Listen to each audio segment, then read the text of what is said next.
On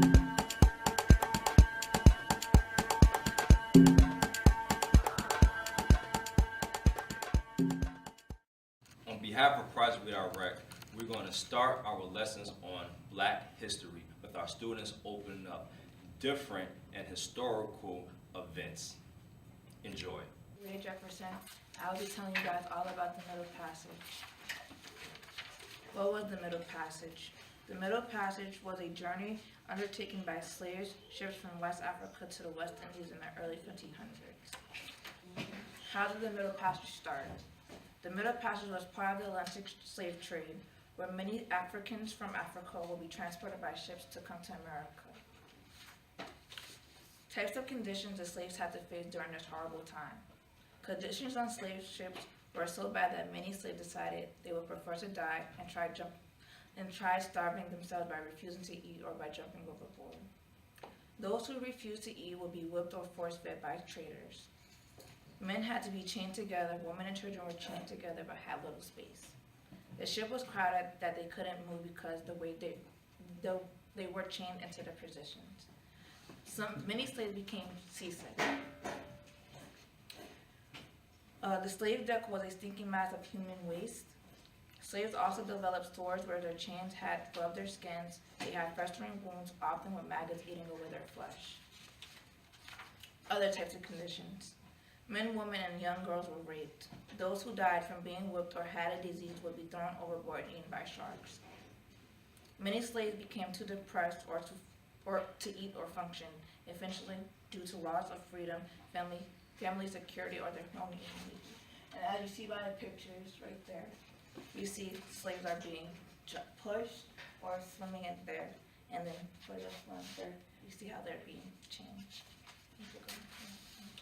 And then these are other pictures of how they were crowded here and how they had to sit up there. And then when did the Middle Passage end? The Middle Passage ended in the 19th century. Malachi Muhammad, and today I will be talking about John Brown. John Brown was an abolitionist who believed that armed fighting was best. He was born in Torrington, Connecticut on May 9, 1800. He first gained attention when he led small groups of volunteers during the Bleeding Kansas crisis of 1856. He was a radical abolitionist whose parents instilled in him a large hatred of slavery.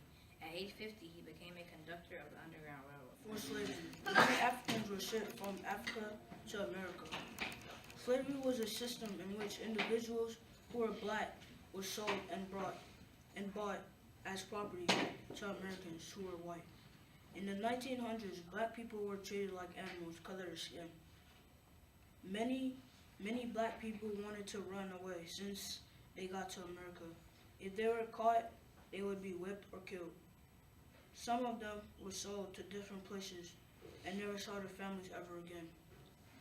They were also hanged. They were being punished by whippings, shockings, beatings, and or faced imprisonment. Years later, in January 1st, 1863, a law called Emancipation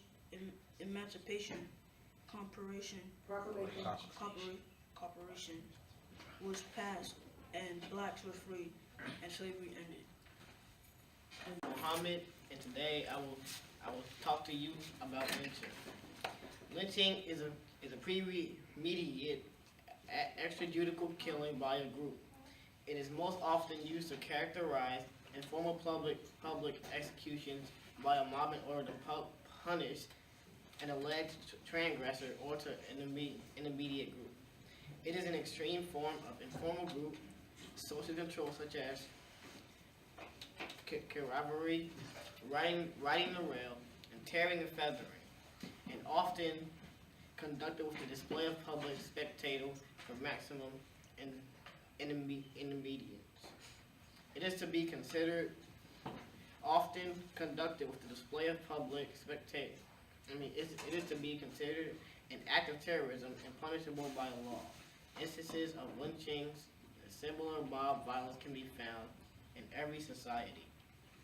In the United States, lynchings of African Americans, typically by hanging, became pregnant in the South during the period after the Reconstruction era, and especially during the decades on either side of the turn of the 20th century. At the time, southern states were passing new constitutions and laws to disenfranchise African Americans and impose legal segregation and Jim Crow rule. Most lynchings were conducted by white mobs against black victims, often suspects taken from jail before they were tried by all-white jury or even before arrest.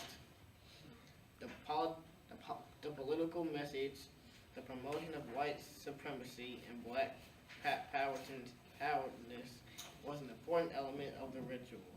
Lynchings were photographed and published as postcards, which be popular souvenirs in the U.S.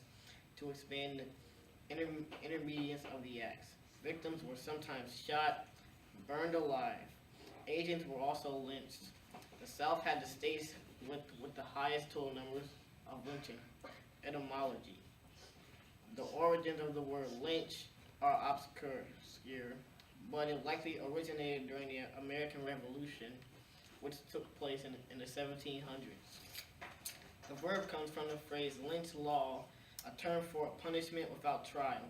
Two Americans during this era are generally credited for coining the phrase. Charles Lynch and William Lynch, who both lived in Virginia in the 1780s. Charles Lynch has a better claim, as he was known to have used the term in 1782, while William Lynch is not known to have used the term until months later.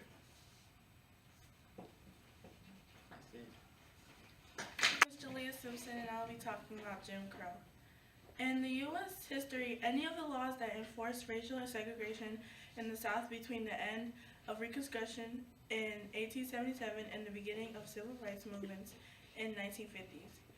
Jim Crow was the name of a ministerial routine performed in the beginning of 1828 by the author Thomas Darth Rice and by many imitators, including the actor Joseph Jefferson. The term came to be an epithet for African Americans and a designation for their segregated life. Some Jim Crow laws are: a black person drinks from a segregated water cooler. They have state-sponsored school segregations by the Supreme Court of the United States in 1954. In Brown v.